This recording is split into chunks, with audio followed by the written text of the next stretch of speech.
How to check order history on Shein. Hello everybody and welcome to our channel. Today I'm gonna teach you how you can check your order history on Shein. So please watch till the end to properly understand the tutorial. And don't forget, in the description of this video you're gonna be able to find a website link to Shein.com.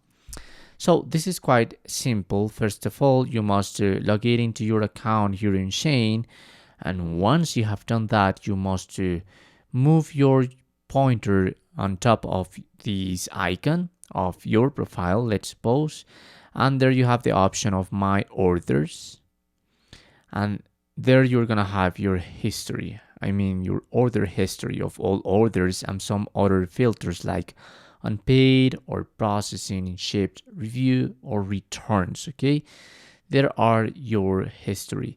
You can also check deleted orders history, but by now, because I have not bought anything here into Shein, so I have not a history at all.